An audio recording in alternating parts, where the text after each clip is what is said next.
Hello, my name is Joshua Ishaya, and guess what? The program is back to farm. Today we'll be talking about microbial technology in agriculture. Microbial technology is defined as any technological application that uses microbial systems, microbial organisms, or their derivatives to manufacture or modify products or processes for specific use.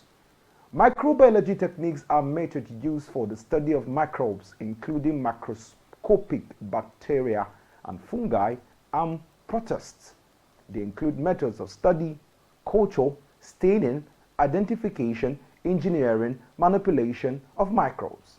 They include bacteria, fungi, protozoa, microalgae, and viruses. Microbes live in familiar environments such as the soil, water, food and intestines of animals, as well as in more extreme environments such as rocks, glaciers, hot springs, and deep water vents. Microbial technology describes the production and use of economical bacteria. Yeast molds and viruses reveals the technologies associated with microbial metabolism. Stay tuned and take a look.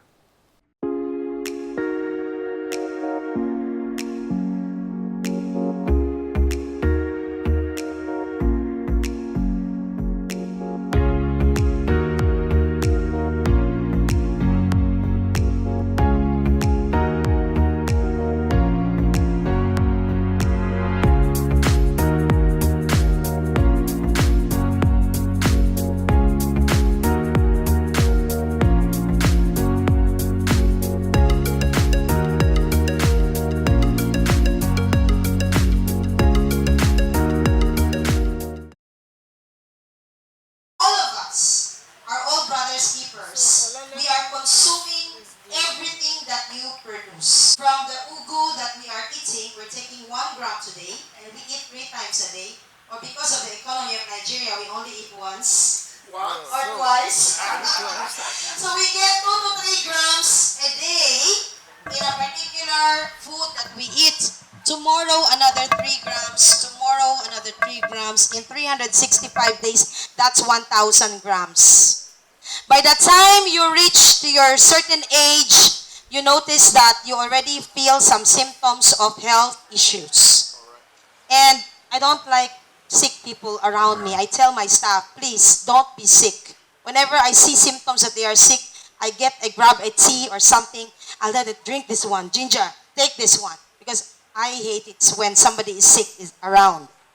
And so when we are sick, we tend to spend money, not able to tend our farm. Our children sometimes can't go to school because they need to take care of you. And so it becomes a ripple effect. Malnutrition is really a big challenge in this continent, not just in this country. Adhering to my brother here, the reason why Africa's economy is stunted because our people are stunted. Because our crops are also stunted. And so everything starts from the foundation, from that our soil. Everything starts also from our mindset to change, to transition from chemical to natural.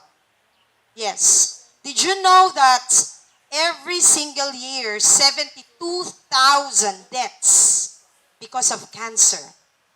And every single year, 100,000 new cases are being brought out.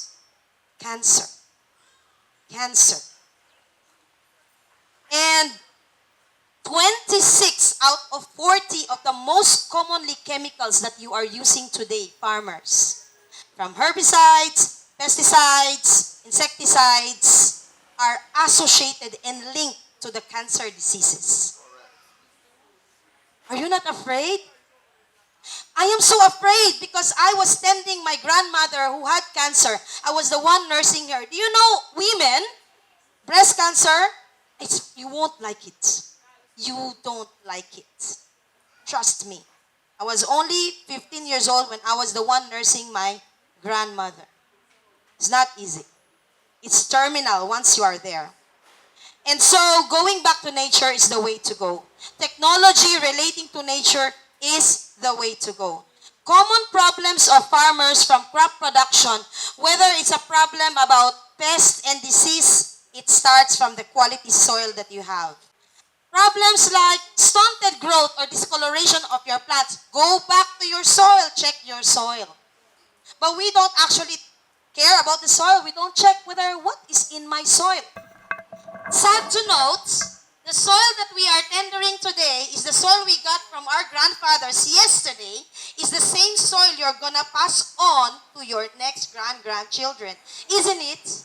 Because it's not gonna be plenty. It's not gonna add the same soil, but we're just going to be more people. In 2030, they forecasted that how many billions we will be. We will be almost double our population. There'll be scarcity of a lot of food. However, they also inspired at us that by 2030, the agricultural industry will also be 1 trillion US dollar industry as well. So if you are in agriculture today, you are positioning yourself in the agricultural value chain, you may be the best, the next richest person in Africa. He is coming to Africa to produce food. Already they are taking your food away from you, bringing it down to them because they don't have the land. More than 10% of the landmass in Africa, in the world, is in Africa. Yes. And so, let me tell you a gist. I am from Asia. I'm from the Philippines, coming from an agricultural country. My brother here has toured Southeast Asia. And so, when we talk of fertilizer, synthetic fertilizer, we have started telling our people to stop using fertilizer since 2010. Since 2010, because we have seen the effects of it. Now, Africa just heightened its demand from 2015. You are just starting, my brothers and sisters. We were already withdrawing. You are just starting. And the demand for fertilizer is even so high that it becomes so expensive and expensive and expensive. Also, there is no circular way of managing things. Everything is linear. I want to get it. Done. You don't think that this one, I can use this one, transform into this, and the waste products here, I can turn this one to something. An average Asian creates things. Africans likes to consume things because you have the money. You are the boss. You have the oil. You have the capacity. You are rich. That's the truth. And so, we need to have that creativity. Another thing is, transitioning also requires unity, organization. I'm so happy with the kind of organization this All Farmers Association in FCT have seen. I've seen the organized group. It's commendable. And so moving on that aspect, if we want to really truly transition, we're looking at three major things here. How do we reduce our synthetic fertilizers? This may be your question. Second, how do we get away or reduce herbicides use? Third, how do we reduce pesticide use? A farmer who doesn't understand what is fungi, what is bacterial problem, who doesn't understand what is the good insects and the bad insects. When he sees something in the farm, in his plants, the next thing for him to do is to go get a chemical. He doesn't even understand what is inside, what is in the label. More than 50% of the chemicals in Nigeria are being dumped from Europe, is being sold in Nigeria, and that's the very reason why your beans are banned in Europe. Your produce are not accepted. Aflatoxins are wrapping around the tissues of your ginger. Look at the blight now happening in Kaduna. More than trillions of money you've lost. And some of the solution they want is that they just want to leave the land not being cultivated for 2 years. Is that really the solution? There is a lot of solution without even thinking of the chemical first. Chemical should be the last resort, last option. There's still a lot of things. Farmers, if you want to reduce your dependency for chemicals, start composting. Composting. Africa produces 60% of your waste are organic waste. As we loan this waste, green, nitrogen, right? The peelings of this when you are in your kitchen. But we need to start from our home, from ourselves. Put a can. This is recyclable or this can decay. Decayable, not decayable. If it's not going to decay, tell your children, put your plastic, your everything here. Start from there. Have a common cluster of area. You are already organized, right? All your compost there. On the corner of your farm, all waste. Maybe you have mortality products like your chickens dying, etc., your manure, anything that decomposes, even these weeds that you are removing, leaves that are falling, put them all in the composts. Land preparation should not be just 2 weeks before the rain starts. Land preparation should be all year round. Imagine if you could convert your waste. An average Nigerian consumes or produces half a kilo of waste every single day. Multiply it 200 million. How much waste are we producing every day that's just living there, odorous, bringing in flies, mosquitoes, hazards. Then the rain comes, it goes to the riverine, the fishes take it, we eat the fish, it goes to our farms, pest and disease. So it's a ripple effect. Yeah? And so transitioning for that synthetic fertilizers is to create your own home mix fertilizer. Yes. When you create your own home mix fertilizer, even if you buy synthetic fertilizer, then you just buy small. At least even if you don't really remove yourself there, maybe if you're using 6 bags, with this one that you are adding, you are just using 2 bags. Isn't it beautiful? The bag now, 40,000.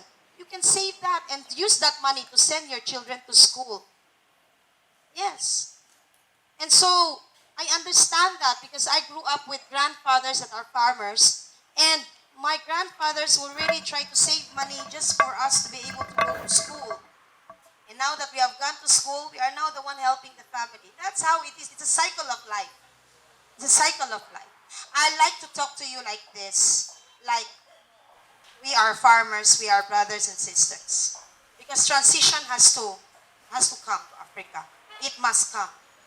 And Nigeria, the best country. You have the landmass, you have the labor force, you have what it takes. Convert all the waste into fertilizer. If you need something that will decompose that waste fast, oh yeah, come to CH Agritech Africa. We have the microbes that will speed up the decomposition process.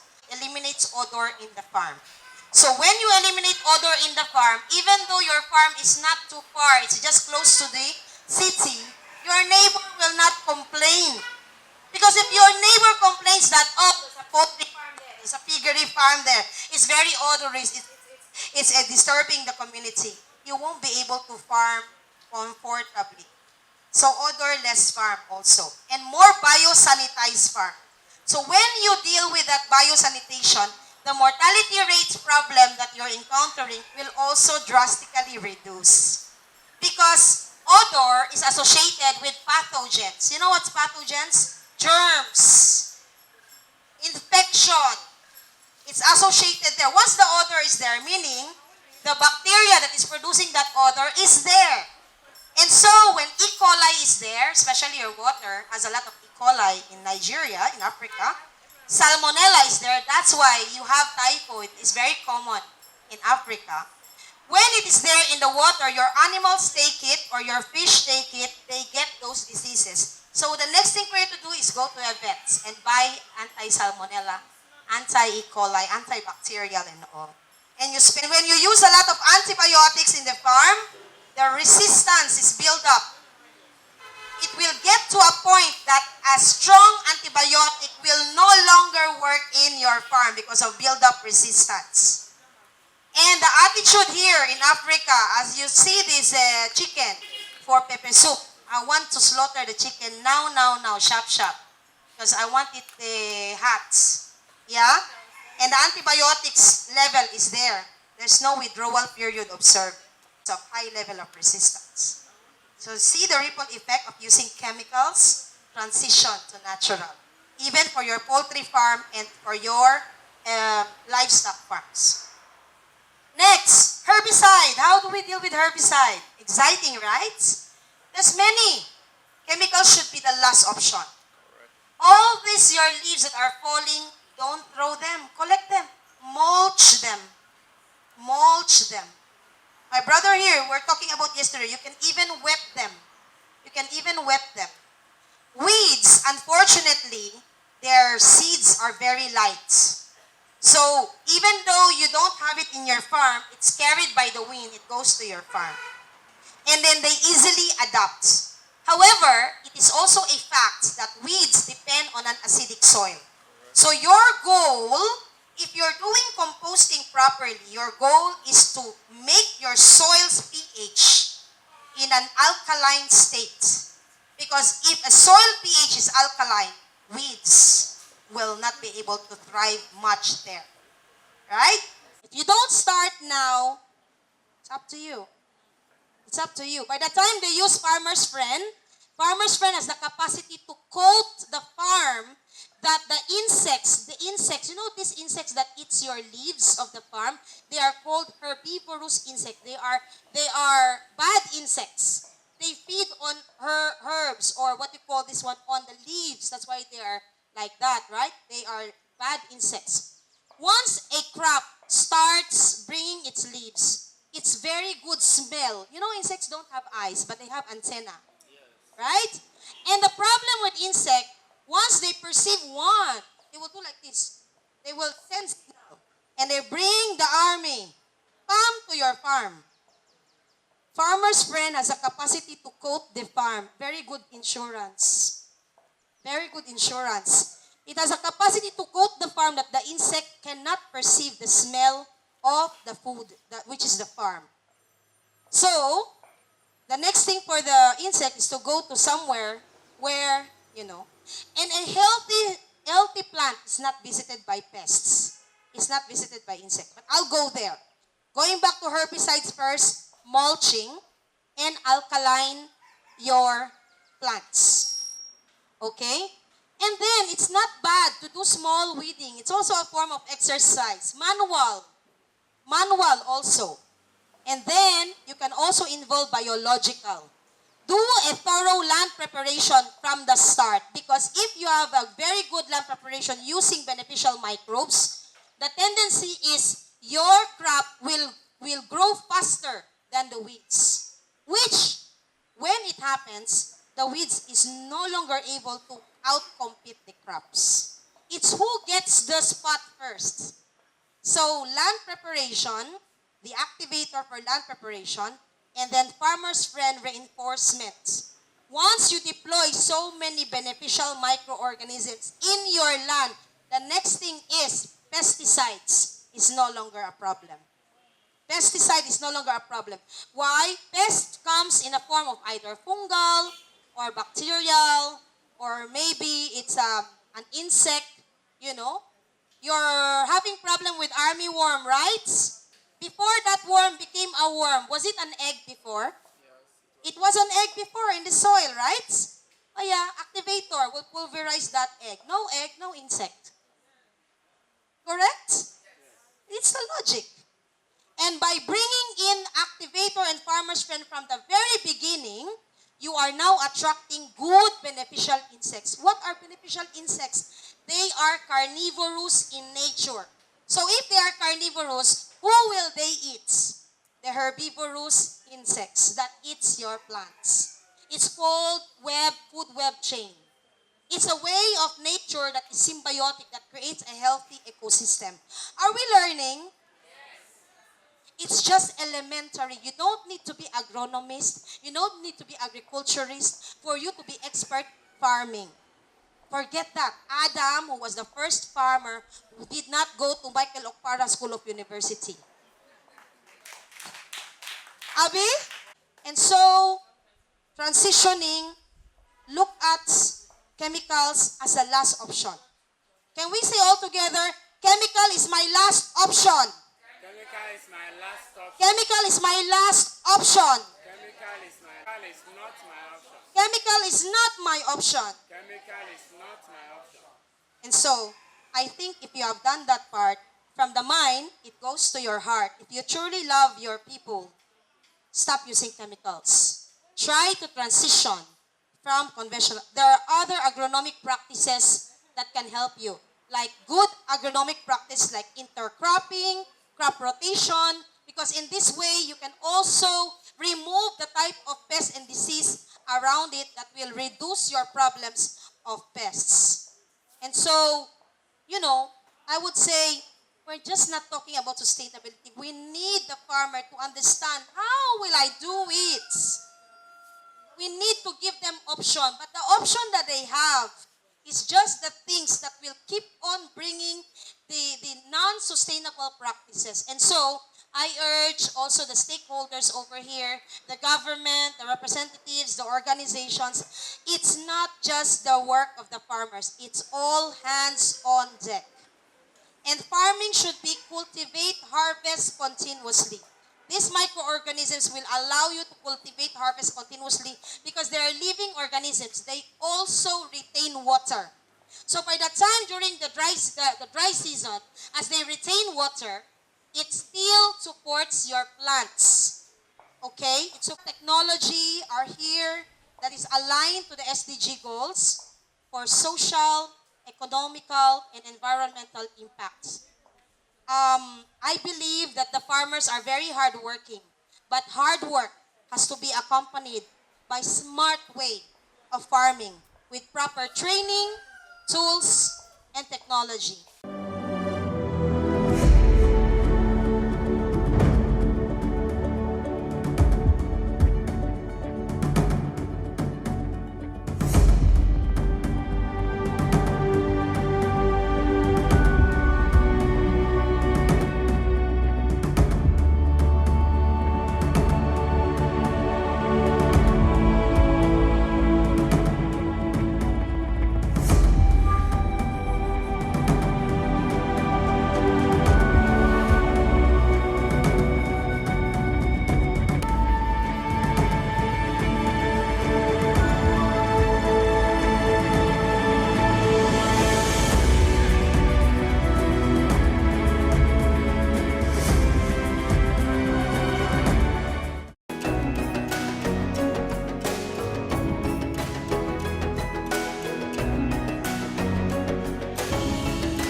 Agriculture is one of the most ancient practices and source of livelihood that persists till today. With continuous increase in population, conventional agricultural practices are incapable to feed the whole population and thereby needs to support modern tools and techniques.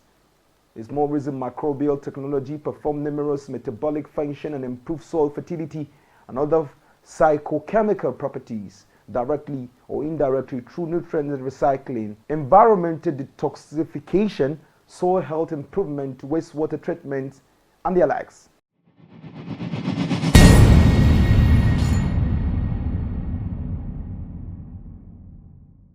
Today's program actually emphasizes on different microbial technologies like biophysa, biopesticide, microorganisms together with advanced biotechnology tools, and research can serve as a potential measure in eradication of some of the major global problems in agricultural sustainability.